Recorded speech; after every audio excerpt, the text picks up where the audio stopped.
Make your future 미래 채널 마이앤.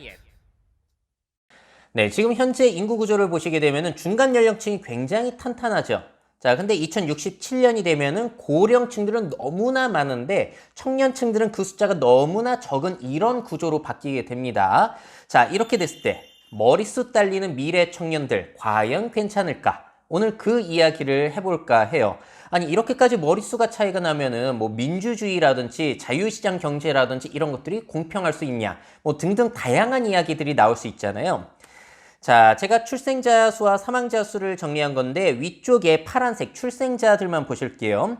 1955년부터 60년대생까지 저렇게 많이 태어났어요. 그래서 인구 구조가 마치 산봉우리 올라온 것처럼 굉장히 많이 태어났잖아요.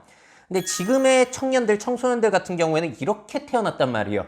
너무 적어요. 머릿수가 지나치게 차이가 납니다. 자, 현재 대한민국에서 가장 많은 머릿수를 차지하고 있는 연령대는 참고로 50대예요. 그 다음이 40대, 그 다음은 30대, 60대인데 지금의 10대들은 고작 9%, 지금의 50대와 그 비율 자체가 굉장히 많이 차이가 나죠. 자, 그래서 지금 40대, 50대가 대한민국에 굉장히 다수를 차지하고 있고 뭐 투표권이라든지 가치관 형성 그리고 뭐 자산시장 여러 가지 영향력을 줄 수가 있는데 자, 이러한 세대의 구성이 미래에는 바뀔 것인가?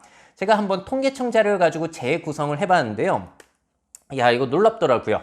자, 보시게 되면 저 파란색이 60년대생 분들 많이 태어나신 지금 현재 50대 분들이시고 주황색은 70년대생 현재 40대 분들 제일 많은 분들이신데 보시게 되면 2030년이 될 때까지 10년 뒤에도 60년대생이 제일 많으시고 2040년이 돼도 60년대생, 70년대생이 제일 많으세요.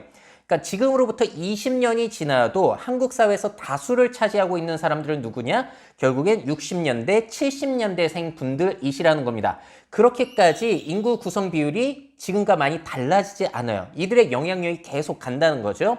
자, 반대로 지금 태어난 청소년들 00년생, 10년대생 애들은 머릿수가 미래에도 여전히 소수예요. 자, 이렇게까지 되면 지금의 청소년들은 과연 미래에 존재감이나 있을 것인가, 불만의 목소리는 없을 것인가, 그걸 한번 오늘 살펴보려고 이 컨텐츠 준비한 거고요.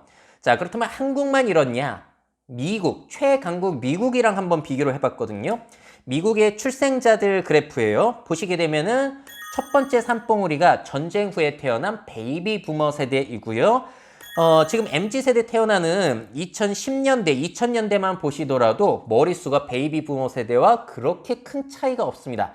참고로 현재 미국에서 제일 많은 비중을 차지하고 있는 연령 세대는 밀레니얼 세대예요. 자, 그러니까 미국 같은 경우에는 이전에 태어난 세대와 젊은 세대가 파워게임이 어느 정도 가능하다는 겁니다. 자, 한국이랑 비교해 볼까요? 한국은 머릿수가 굉장히 어린 나이대로 갈수록 떨어지는데 미국은 거의 차이가 안 난다는, 그러니까 미국 상황과 한국은 굉장히 상황이 다르다는 거예요. 젊은 층의 수 그리고 그 비율에 대해서. 자, 그래서 머릿수 딸리는 미래 청년들 괜찮을까? 이 이야기를 오늘 준비한 거고요.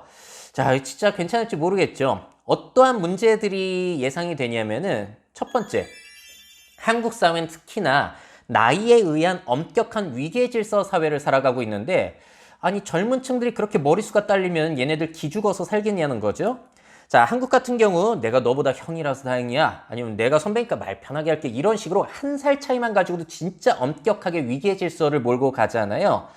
자, 2020년 인구 피라미드와 2067년 피라미드를 비교해 봤을 때 제가 40대 선을 이렇게 쭉 한번 그어봤어요. 자, 그러니까 2020년 현재는 내가 사회에서 활발하게 활동을 하는 어느 정도 돈도 번 40대라면은 위쪽에 그렇게 모셔야 되는 형님들은 별로 없고 나한테 이제 잘 대해야 하는 젊은 세대들, 위계질서상 아랫세대들이 굉장히 많은데 자, 2067년이 보세요. 그때 40대들 같은 경우에는 모실 사람들만 넘쳐나요. 자기들에게 뭔가 대우를 해줄 사람들은 별로 없고 아니 이러면은 그때가 됐을 때 내가 뭐 하려고 하면 40대, 40 먹어서 좀 의견 좀 내려고 하면은 윗세대들이 어린 놈이 뭘 안다고 그래, 뭐 이렇게 구박을 한다든지 뭐 조금 의견을 강하게 얘기하면 너 되게 싸가지 없다 이런 소리를 들을 수도 있다는 거예요. 자, 이렇게 됐을 때 나이에 대한 위계 질서를 유지하면 한국 사회가 과연 괜찮겠냐는 거죠. 자, 그래서 이런 문제를 해결하고자 회사에서는 이제 뭐 직급제를 폐지하면서 좀 수평적인 소통 문화를 만들어 가려고 노력은 하고 있죠. 뭐 직급을 떠나 직원들끼리 수평적으로 소통할 수 있는 문화를 조성하기 위해서다. 이렇게 보도가 나오고 있잖아요. 그래서 노력들은 일단 하고 있어요. 이렇게 변하지 않으면은 젊은 층 같은 경우에는 창의적인 아이디어, 의견을 내놓을 수 없고 조직이 경직될 수밖에 없기 때문에. 자, 그래서 20년 뒤 구조 보여드렸잖아요. 인구 구조. 자, 20년 뒤에도 나이로 위아래를 나눈다? 한국 사회에 과연 좋은 영향이 있을까요?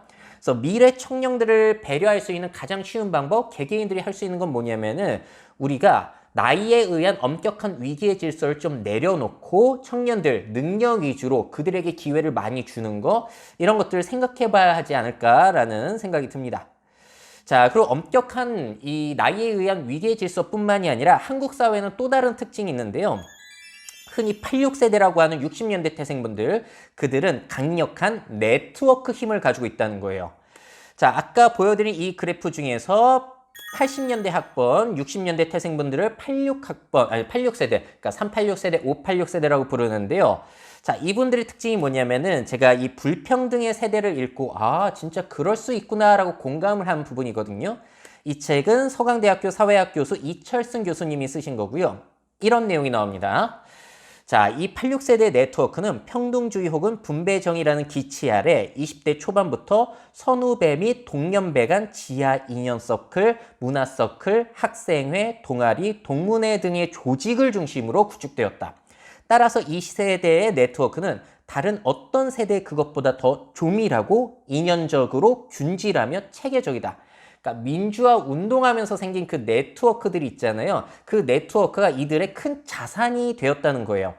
자, 예를 들어서 90년대에 대기업 정규직 노조를 결성한 김 씨가 있다고 쳐볼게요. 이분이 노동조합 선거를 거쳐서 대기업 정규직 노동조합 위원장이 되게 됩니다. 뭐 이런 사람들이 있을 수 있겠죠. 특히나 한국 사회에서 대기업 노동조합 위원장이라는 것은 정말로 큰 위치에 있는 것이라고 할 수도 있어요. 근데 이 친구들이 다 누구냐면 다는 아니겠지만 일부 사람들이 국회의원이 되어 있고 교수가 되어 있고 시민단체가 되어 있어서 이들이 네트워크, 끈끈한 그 네트워크를 구축할 수가 있게 되었다는 거예요. 자, 그래서 책에 이렇게 이야기를 합니다. 이들은 정부와 기업, 정당, 시민단체의 리더로서 정책과 자원을 동원하고 조직화하여 제도화시킬 수 있는 위치에 있다. 이렇게 세대의 정치가 한국형 위계 구조에 장착될 때 네트워크 위계가 탄생한다.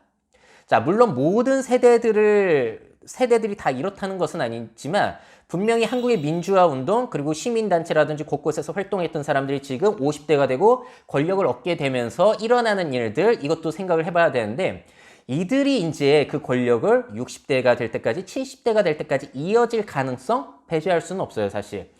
자, 그래서 권력, 머릿수, 네트워크를 가진 86세대 그리고 머릿수도 적은데 개인주의라 똘똘 뭉칠 수도 없는 그런 경험도 없는 MZ세대가 과연 대결이 가능할까? 이 한국 경제의 정치라든지 경제 구조가 누구에게 유리하게 조성이 되어 있는가? 이런 이야기를 책에서 던지는데 저는 상당히 의미하는 바가 많다고 봅니다. 물론 모든 사람들에게 적용할 수 있는 건 아니지만 일부 사람들이 그 권력을 쟁취하긴 했죠. 자, 근데 이게 또 문제인 점이 젊은 세대들에게 정치가 참 불리해진다는 점은 저도 상당히 우려가 됩니다. 자, 현재 21대 국회의원 당선인 연령대를 보시게 되면은 머릿수 많은 50대가 가장 압도적으로 정계에 많이 진출을 해 있고요. 의외로 50대 다음으로 머릿수가 많은 40대가 국회의원 진출률이 상대적으로 좀 떨어져 있는 상태예요. 그들의 50대 권력 세대의 동생 세대들에게는 그렇게 권력이 많이 이동을 안 해 있다라고도 해석할 수 있을까요? 자, 그리고 30대, 20대는 너무 적어요. 이들을 대변할 사람은 도대체 누가 있는 거죠? 정계에 누가 나가 있는 거죠? 물론 많이 바꾸려고 하고는 있지만 누구에게 유리한 방향으로 정책이 정해질 것인가? 이 인구 구조를 우리가 무시할 수는 없다는 거예요. 그게 전부는 아니지만. 자, 그리고 여러분들이 만약에 나중에 선거에 나간다고 쳐볼게요. 선거에서 뽑히려면은 누구를 공략해야 될까요? 머릿수 많은 사람, 머릿수 적은 사람.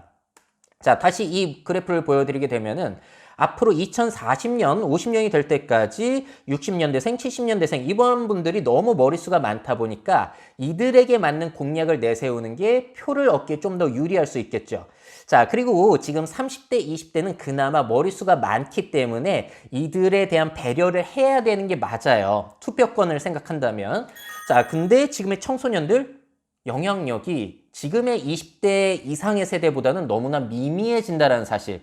이들은 누가 대변해 줄 수 있을 것인가? 기성세대들이 과연 이들을 위해서 적극적으로 청년 부양 대책이라든지 그런 걸 내놓을 수 있을 것인가? 그런 것도 지켜봐야 되는 부분인 것 같습니다. 자, 전에 한 대권 주자가, 옛날에 대권 주자가 이런 이야기를 한 적이 있어요. 청년들에게는 정말 미안하지만 할아버지, 할머니들부터 신경 써야 하지 않겠냐라고 이야기를 하면서 대학생들에게 양해를 구한다는 겁니다. 저는 사실 이 말에 동의를 했고 지금도 사실 동의를 해요. 고령층들 같은 경우에는 한국은 특히나 노후를 대비 못한 그런 분들 챙겨줘야 되기 때문에. 하지만 앞으로의 초고령 사회 한국에서 언제까지 청년들이 이 고령자들, 할아버지, 할머니들을 배려하고 이해하고 양보할 수 있을 것인가? 자, 보시게 되면은 2067년에 모실 사람들만 저렇게 많은데 청년들이 언제까지 양보만 해야 되냐는 거죠. 자, 이게 양보만 하다가 어찌 보면 지금의 청소년들은 한평생이 거의 끝날 수도 있겠다. 불만의 목소리 없을까요? 자, 다음은 좀 가벼운 이야기도 해보도록 할게요. 가볍지 않을 수도 있습니다. 유재석 이후에 국민 MC가 나오지 않는 이유. 이것도 연령 구조 관련이 있지 않을까요? 지금 유재석 씨, 유느님이 10년 이상 1인자 자리를 지키고 있습니다. 자, 이분이 1972년생이에요. 자, 그리고 소위 국민 MC라고 불리는 신동엽 씨, 강호동 씨, 이경규 씨는 다 71년, 70년, 60년. 인구 그래프로 봤을 때 60년, 이경규 씨가 태어난 해부터 유재석 씨가 태어난 72년까지 했을 때 이래요. 정말로 많이 태어난 세대의 그 대변인이라고 볼 수 있겠죠.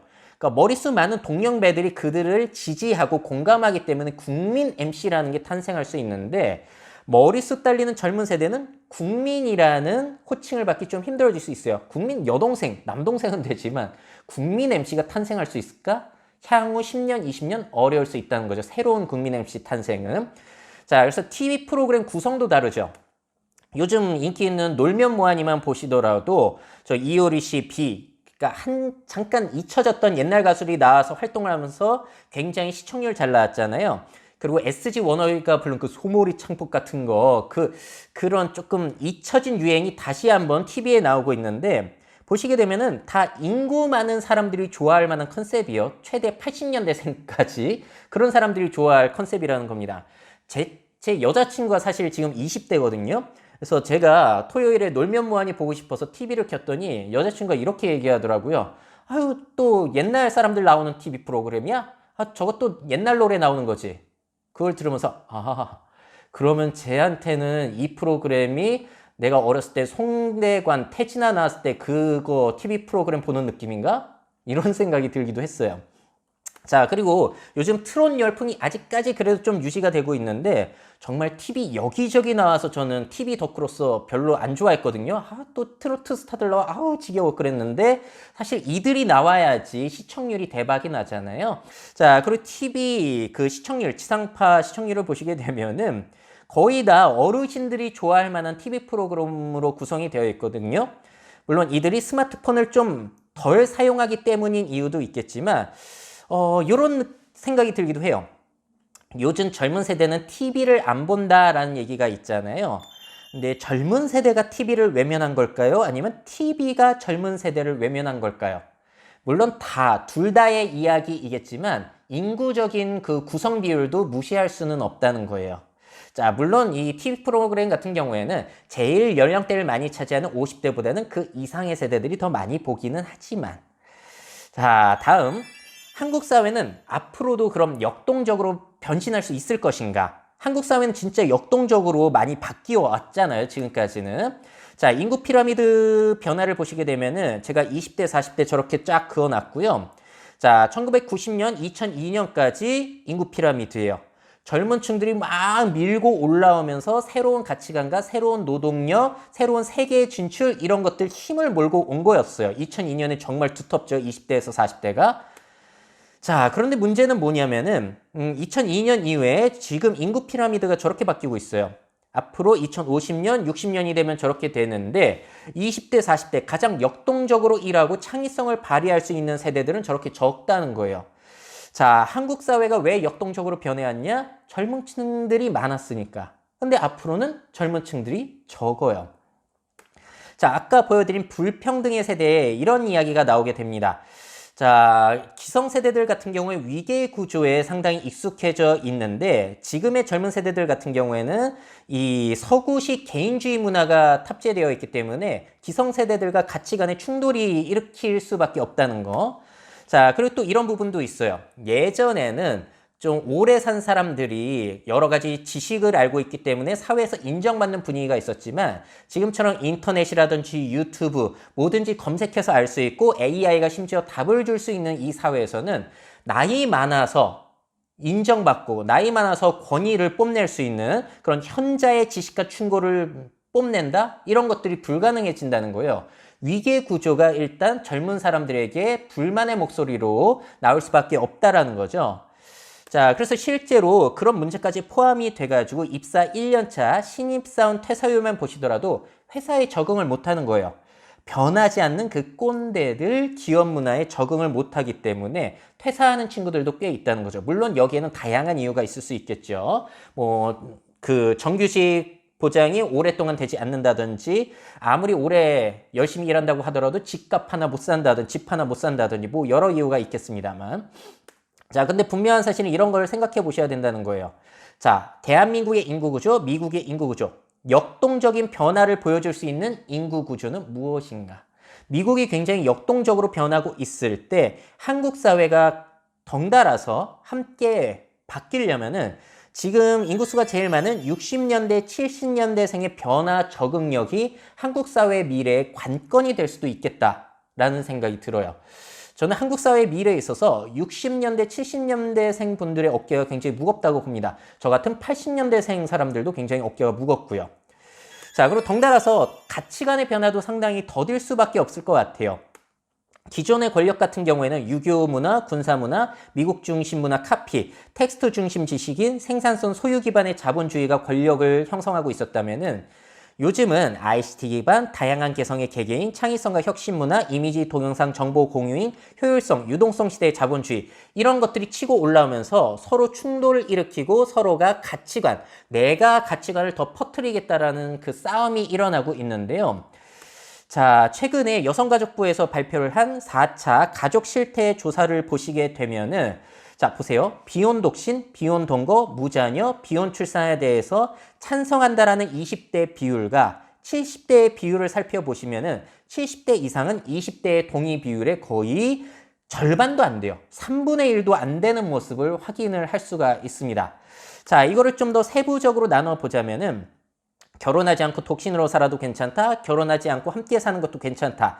우리나라에서 제일 인구수가 많은 50대 그리고 60대, 70대까지 포함을 해서 저렇게 봤을 때 지금의 청년들과 가치관, 생각 차이가 꽤 크다는 거예요.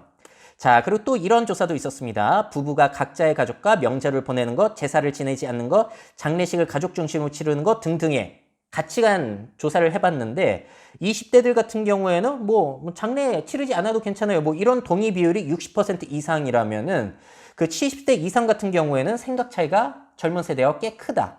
이것도 세대별로 나눠봤을 때 제사를 지내지 않는 것에 동의한다 20대는 63%, 50대는 38%라는 거예요. 자, 근데 한국 사회에서 인구 비중이 높은 세대는 누구다? 50대가 지금의 20대보다 많고요. 10대보다는 당연히 훨씬 더 많다는 거. 자, 그렇다면은 젊은 층의 가치관 변화가 사회에서 받아들여질 수가 있을까요? 대한민국의 인구구조, 미국의 인구구조를 봤을 때 가치관의 변화가 더 활발하게 일어날 지역은 어디일까요? 물론 가치관의 변화에는 인구만 포함이 된 것은 아니지만 인구적인 우리나라 이렇게까지 머릿수가 차이가 나면은 야, 이거는 꽤 어려울 수 있을 것이라는 거예요. 가치관의 변화에 있어서. 지금의 가치관이 여전히 좀 많이 유지될 가능성이 높지 않을까라는 생각이 들어요. 변하더라도 다른 미국에 비해서는 특히나 좀 느리지 않을까.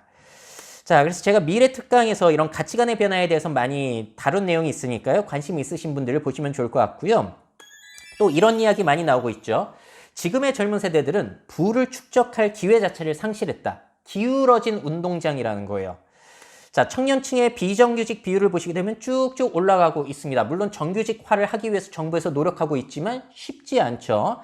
기성세대들 같은 경우에는 평생 고용제 그런 것들이 있던 시절도 있었죠. 그래서 정규직으로 꽤 오랜 시간 부를 축적하면서 그걸 재테크를 했잖아요. 근데 요즘 시대는 또 문제가 뭐냐면은 그 노동소득보다 자본에 의한 소득이 훨씬 빠르게 성장을 하고 있다는 거. 자, 서울에 있는 강남의 음마 아파트를 내 월급을 몇 년 모으면 살 수 있냐? 88년에는 한 5년 모으면 살 수 있었고 98년에는 10년 동안 모으면 살 수 있었어요. 근데 2020년 현재는 60년을 모아야지만 살 수 있다는 겁니다. 자, 이렇게 되면 너무나 기회가 박탈되어 있는 거죠. 젊은 세대들 같은 경우에는. 그러다 보니까 그 위험한 코인 시장에도 뛰어들고 있다는 거. 마지막 부의 역전 기회라는 거죠. 자, 통계청 자료를 보시게 되면은 가구 평균 순자산이 늘어나는 동안에 전체적으로 봤을 때 20대만 자산이 감소하고 있었다는 겁니다. 참 이게 그렇죠. 자, 그리고 또 생각해 봐야 되는 거. 미래에 있을 부양 부담 문제.